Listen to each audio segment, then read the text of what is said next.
Welcome back to the Dive Line with Fridge and Craig. So today we've got, no, I've done it the wrong way. So today we've got Carl Groundsel with us. He's a Sea Shepherd volunteer and he's just come in to do an introduction to tell us about our next guest. So hello, Carl. How are you doing? Hey, Carl. How are you doing? Hi, Craig. How are you? Yeah, we're good. How's things? Yeah, not too bad, not too bad. Yeah, I'm Carl. I'm a Sea Shepherd volunteer based in the UK. And Molly, which is going to be one of your guests coming on soon. I first sort of got to know about Molly through one of the local Facebook pages in Stevenage. She's got a couple of friends out of Sea Shepherds anyway. And what amazed me was her age and what she'd done by, collecting litter in the local area, especially due to the lockdown and that. Her mum said that, she tries and gets to the beach as much as she possibly can, out of lockdown. And from there, I spoke to Sea Shepherd, and for all her hard work, Molly's hard work, we decided to give her a Sea Shepherd marine debris campaign T-shirt, which we don't do often. Not, but because she showed so much, enthusiasm and for the oceans and saving the oceans, we decided to, help her out and give her a T-shirt, which she's kindly accepted.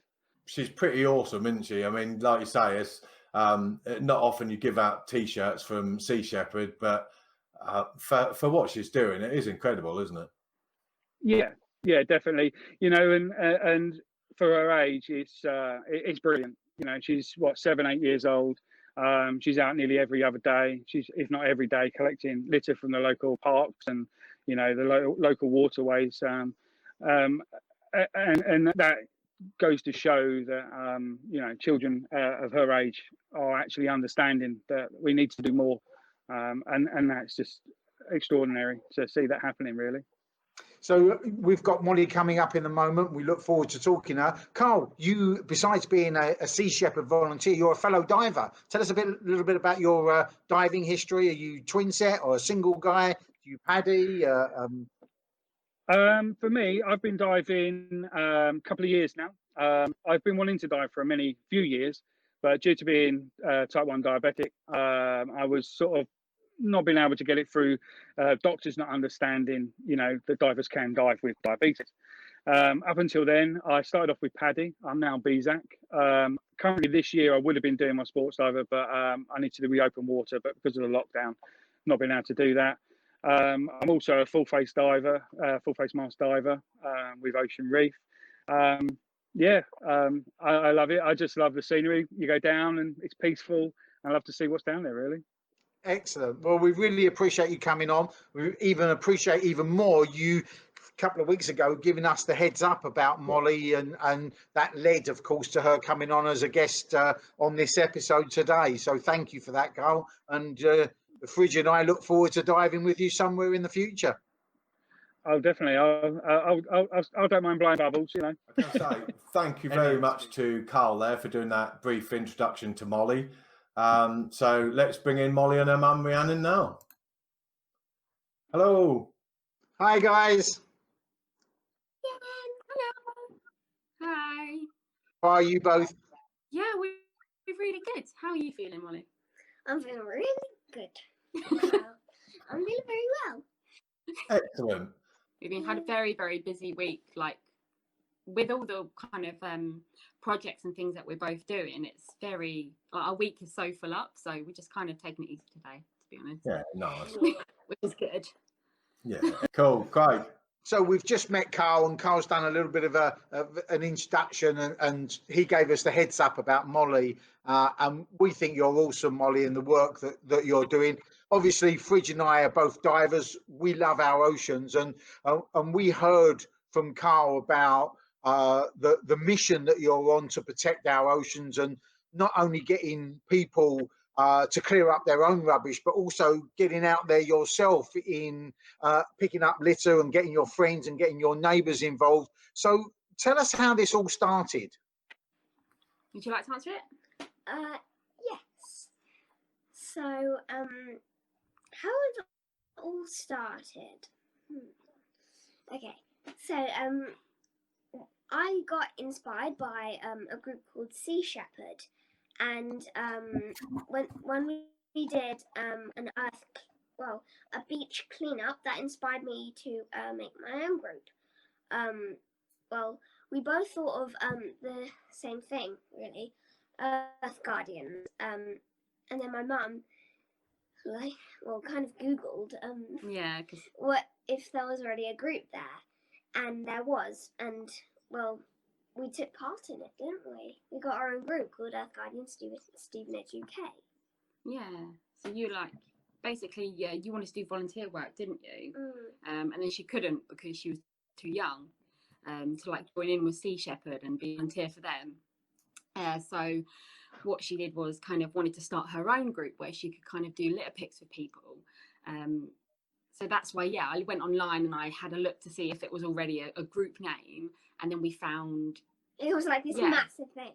Yeah, and what's really, it was so perfect. We couldn't have predicted it, but it's basically this global group, and you have different crews in different areas, and then it's kind of you independently run your crew and get to choose what projects they partake in, and you have to kind of inspire them and do everything, and you kind of got a lot of the baseline kind of set up for you, and you've got that support from the group, and it's all people all around the world doing projects on helping to save the earth from pollution in all these different ways. So some people might be helping to stop land being built on, or preserving a woodland, or everyone all over the world is doing these different projects. So that was kind of we wanted perfect. to do litter picking. That was the thing that really bothered you, wasn't it? It was the litter that was on the ground. So that's where that all kind of came about.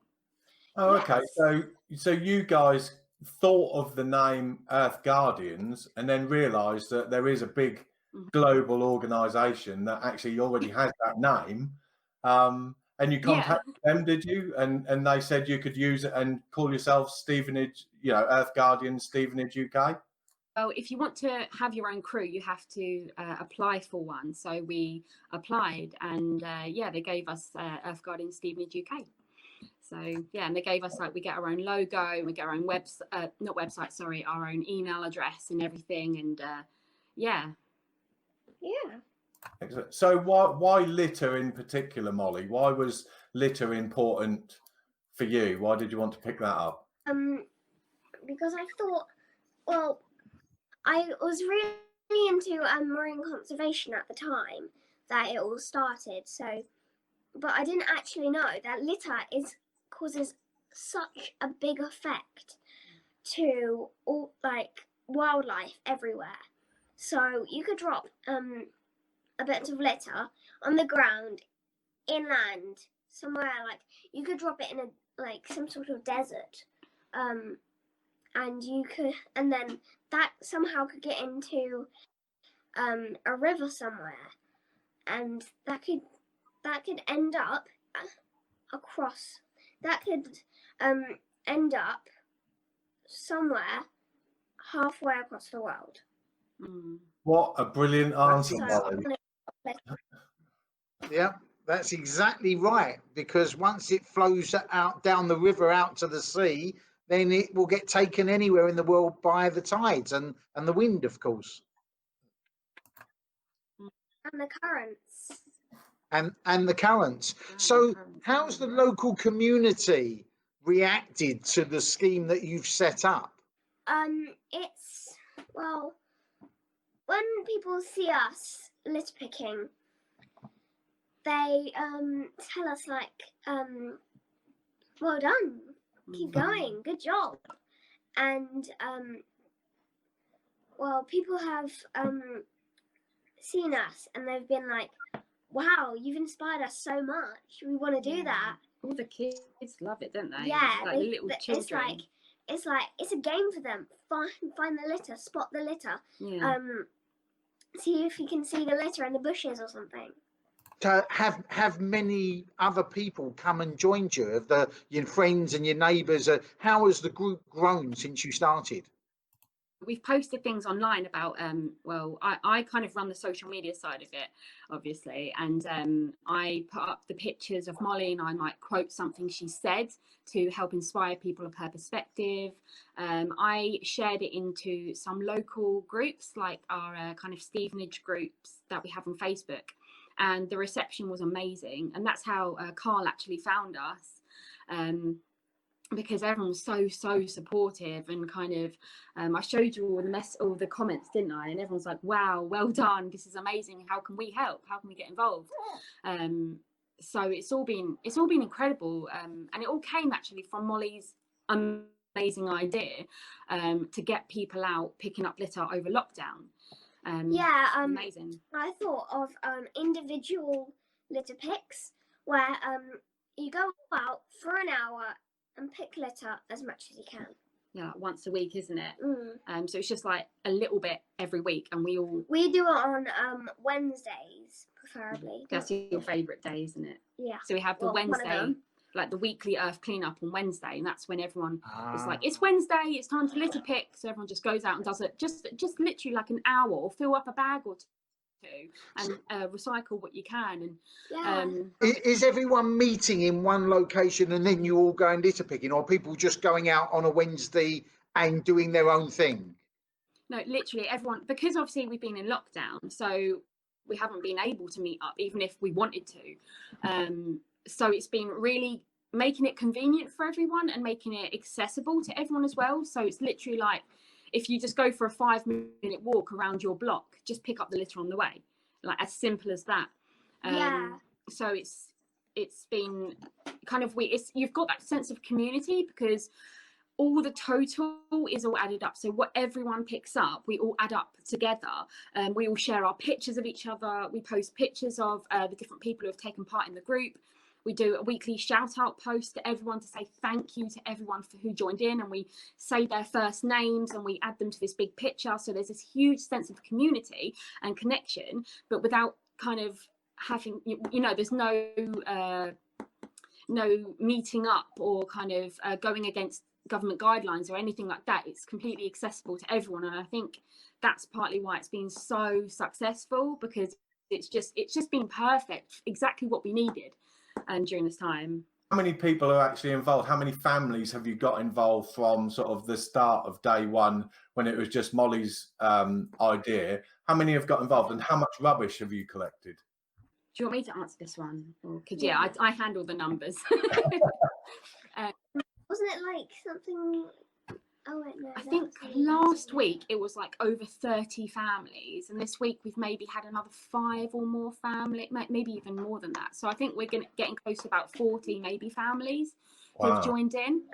And we have our new total, don't we? Yes. Yeah. Our goal was to get 100 bags by September, and just this week we've collected 90 bags. Well, in total, we've collected 92 bags. So I can understand how we'll get 8 more by next week. So on about like the 7th of June, we'll have got what's it called? 100 bags, which was our goal by September. That's really good. Yeah. It's amazing. Molly, you're awesome, I think. Truly inspiring. So kids today really showing us the way as adults, aren't they? What we should be doing. We're the ones making the mess, but the kids are the ones clearing it up. Yeah. Well, that would be 100 bags of rubbish still laying on the floor if it wasn't for Molly and what she's doing. That's right. There'll be almost 100 bags of rubbish flowing potentially into the seas, endangering animals. So making a massive difference, and like everyone's doing a little bit. Like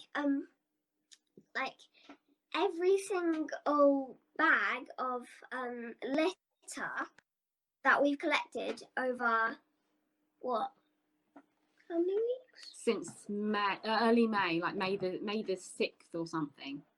So not long. How long was that? Just under 2 months. Just under 2. So yeah, we've over the past under 2 months. Just to quote her. And yeah, we've collected 92 bags, and every one of those we've collected has been making such a big difference. Yeah, absolutely it has. So what happens to all this rubbish? Where does it go? Well, we recycle it. So we've got 5 bags for litter, and we've got cans, general waste, etc. So we've got like a bag for each one that we all bring out and carry around with us. Yeah. The one that is probably the most used is general waste.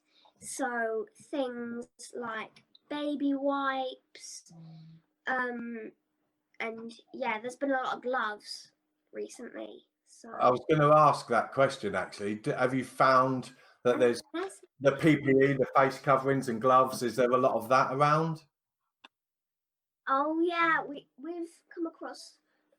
We alone have come across 2 masks. I think it's probably even more than that. Quite a few That's masks. terrible, More gloves, to be honest. Not so many masks. But yeah, a lot of gloves and a lot of like wipes and stuff. Yeah, there's probably been a lot of wipes along with the gloves. Lots of plastic bottles. Bottles. Oh yeah, we've come across lots of that.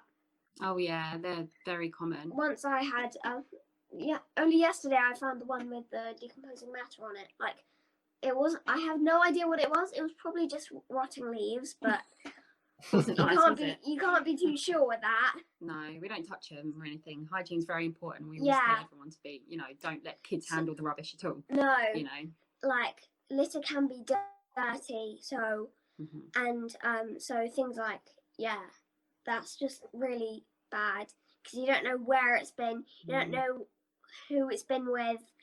It could be someone who's touched something accidentally really gross, or exactly. You never know. Or somebody's come along and pooed on it. You're right. You're absolutely It could be. So the whole reason for you doing this really is your love of the oceans and the love of the wildlife that's in those oceans.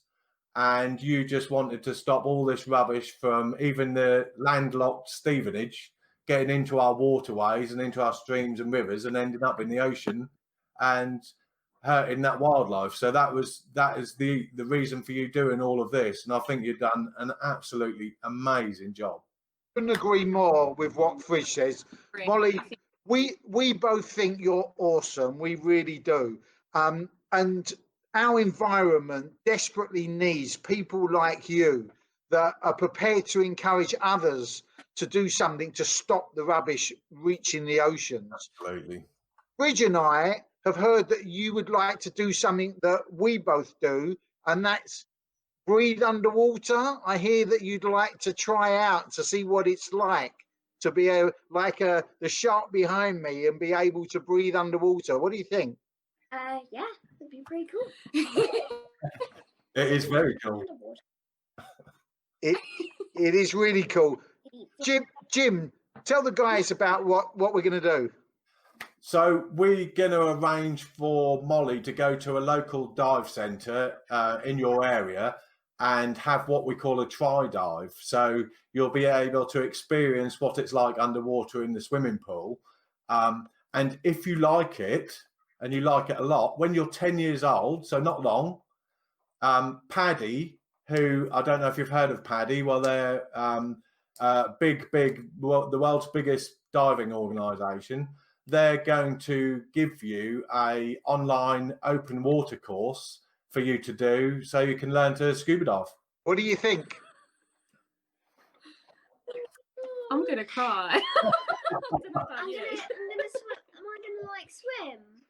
We'll liaise with Mum and we'll make all the arrangements but we think you're awesome and we think you thoroughly deserve to get something back. Absolutely. Thank you. That's one you to teach you how to swim on the surface now. No, I know. I know how to do Yeah. it. I've done it before. Oh, have you? Yeah. Over coronavirus, I haven't been able to do it. Oh my God, that's amazing. Honestly, thank you so much. So yeah, we'll arrange all of that for Molly, and so unfortunately she has got to wait till she's 10 to do it, but it's not long. But we'll speak to the local guys in your area, and we'll get all of that organised. When's Molly's birthday? So, it's next year. I've just had my 9th birthday. Oh, the tri-dive she can have as soon as the pool's open, which probably the end of July. She'll be able to get in the pool and do the tri-dive. It's just the open water. It's 10 years old. Oh, brilliant. So you have to do a trial before that. 11. So 11. she's still working it out. Yeah. It's a long time. It's a 300 and something days. 354. Way! Well done. Well done. I don't know. There you go. 354 days. That's seriously, that's an amazing opportunity, because it's like that's something that I would have struggled to provide. So that's why I'm like teary. But Molly, keep up the good work. You're doing a fantastic job. And thanks so much for people like you. You deserve it. A round of applause to you. Keep doing the great job that you're doing. When you do your tri-dive or you start your open water course, we would like to come along and film it maybe and do a little episode on you doing your open water course and your tri-dive. So we'll catalogue your little journey and put it on the podcast. Oh, you guys are amazing. Wrong way round. You guys are amazing. Everyone else, the team as well, like the people, the enthusiasm that the group's got, they're incredible, and we wouldn't be able to do it without them either. So they deserve like a massive cheer as well. All the kids who are passionately getting out there, inspiring people, and the mums as well, and the dads. They're just telling their friends. They're out there every week in the rain sometimes. It's just amazing. Like they're all like all the group. They're all incredible. You know. So how do people get hold of you, Rhiannon and Molly? How can people get hold of you? Is it through Facebook and Instagram? Is it through the Earth Guardians Stevenage UK? Is that correct? Yeah, that's it. Earth Guardians Stevenage UK. You can alternatively email us at stevenage@earthguardians.org. But we get most of our kind of connections and kind of traffic, if you like, through like the Facebook page and stuff. So if you just message me and Molly on there, we see it. So yeah. Okay. And plus the Facebook page has all of our posts, so people can kind of have a look at what we do and what we're about. And it's lovely. And we've got a group as well, so if anyone's serious about kind of like getting involved and they want to like be a part of the crew. Sorry. So if other cities and towns want to get involved, do they come through you, or do they go through the main Earth Guardians website? Okay, so if people want to do their own crew, then they need to go to earthguardians.org and set it up from there. But be prepared. The projects and the kind of that you do will be you doing them. So you don't get kind of like told what to do, if you like. It has to come from your own passion to do something. So you get like support and guidance, but you have to do the kind of put together your own kind of projects and get together your crew and do your own promotion and everything. So if you just wanted to join in with what we're doing, then you can just join in with our stuff and check out our page and join in. We've got a poster campaign coming up now to promote, to kind of like raise awareness of all the litter that's going on in like the beaches and the public areas at the moment, and almost like give the children a voice to hold up their own poster and kind of say, you know, stop littering. I I don't like cleaning up after you, or, you know, whatever they want to say to the people who are throwing their litter in the parks and beaches. So we've got our own kind of little projects that we're doing. So if people just want to get involved with some more eco stuff, but don't want all the kind of administration of having their own group, then they're welcome to join in with our stuff, because our stuff is very accessible at the moment. It's not like situated to one place. Anyone in the world could theoretically join in. But if they would like to set up their own group and they've got their own passion and ideas for projects, then it's best to just go through Earth Guardians and then apply for your own group, and then you get the power to manage it all and sort it all out. So there's a few little options for people.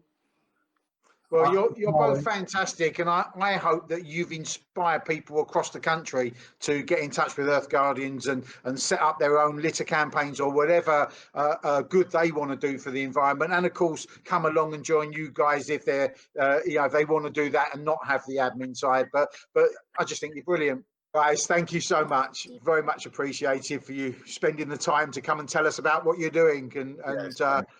Yeah, from Jim and I, Molly and Rhiannon, brilliant. Thank you so much.